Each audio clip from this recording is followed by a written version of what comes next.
Process mapping is a way to create a visual of a process or a procedure or how you complete a given task, where you're able to look for duplication, for gaps, and also bottlenecks.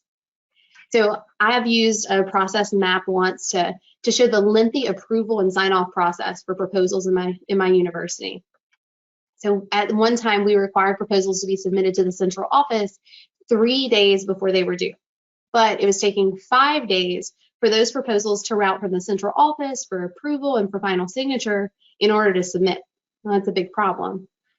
Because of this visual and because of the data, of course, to back it up, we were able to make significant changes to that process. And then these changes that we made benefited everyone, including our very stressed PIs. So keep that in mind as you're looking at your processes. This is going to impact other people. So in this slide, you'll see a more detailed process map. And this is something that you would probably, as you map out your processes or the different tasks that you complete individually, this is something that you would see more likely. Different shapes, different symbols are used to represent the beginning of the process, steps, movement to other areas, and then of course the end of the process. Again, you do not have to be a manager to review how you are completing tasks and where those gaps or bottlenecks are, and to determine if there are portions that you can change, things that you can cut out in the process to increase, again, those attributes, your effectiveness, efficiency, and productivity. I'll chime in here and I'll say that the process mapping can seem onerous and it can seem hard initially, but I think it's important to note that sometimes it really doesn't matter as long as you just start the process, right? Start it off, write it down, see what it's like. You know, compare it to someone who has the same job role and see if you're doing it the same way. The shapes that we have here, you know, they're great opportunities, but you don't have to follow them. If there's something that works better for you, as long as everyone's defined it and as long as everyone agrees to it, then you've got some great opportunities here to really understand how you're doing the work that you do. Abby mentioned bottlenecks, which is a great point, that process mapping allows you to see where it was getting held up, what was making it take 5 days to get through that approval process. And there's a couple of other things that this helps with. One is, where are things being duplicated? Do you have the same review or approval being done by multiple people when only one of them needs to do it? Is there a way that you can cut steps out of that because things are being duplicated?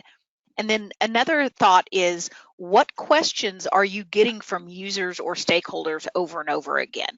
What questions do you continually get from your PI or continue to get from others that are in this process? If you're having those questions multiple times, then maybe you need to look at adding a step to your process that resolves those questions so that you don't have to stop and answer those questions every time. You can build that into that process, and process mapping will help you do that. Great. Now, when you're considering process mapping, the next slide is going to give you some special and additional considerations. To be most effective, process improvement include other stakeholders. Now, at my last institution, when my team and we were reviewing all of our pre-award procedures, everything, I created a really close collaboration with our post-award office. I knew that everything we did on our end affected them, right, when the project was awarded.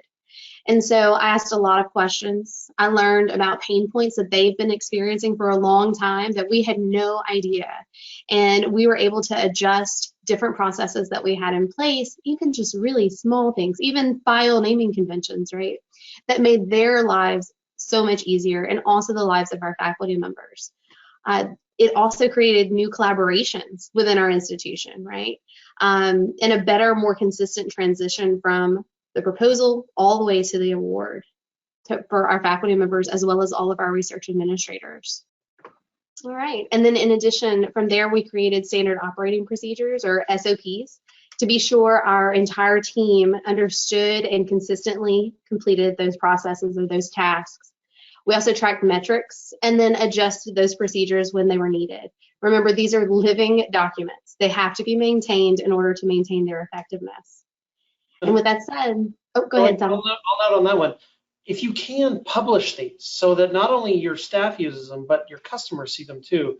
Because if you have a process that takes 5 days and someone keeps calling you day after day after day asking for the status, you can share this with them and say, it's going to take 5 days.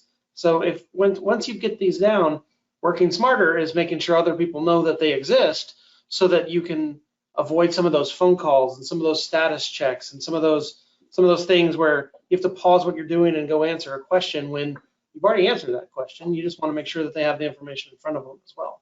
So I love that process improvement and process mapping can set a service level expectation. We will do this, but it takes 5 days. Please don't call me after 15 minutes.